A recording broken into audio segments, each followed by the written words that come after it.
115年度模範學生表揚大會26號在自治高中勝利舉行。市長王偉哲也親自為全市354位模範學生頒獎，並以合影留念。受獎學生在台頂擺出各種姿勢，自信展現光榮時刻。好，請公布手林地區。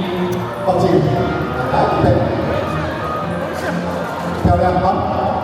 今天也是同學，不僅是同學榮耀的時候，也是家長榮耀的時候。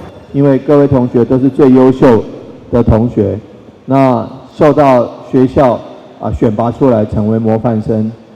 面對來自台南市，不只是來自學校同校的競爭，來自全市的競爭，將來會來自全國的競爭，以及你要跟世界許許多多其他國家優秀的同學的競爭。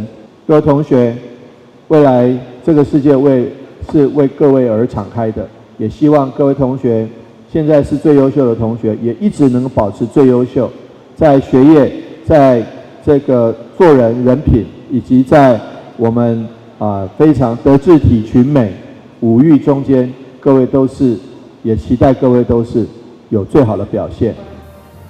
教育局長鄭成輝強調，模範學生表揚不僅是個人的榮耀，更是建立學子楷模，塑造見賢思齊、優良校風。評審的標準除了是傳統的敦品禮盒，更注重在自主學習力甲社會實踐力。不只鼓勵學生在學術之外，也當親近良好品格，甲終身學習精神。台南新聞張偉忠採訪報道。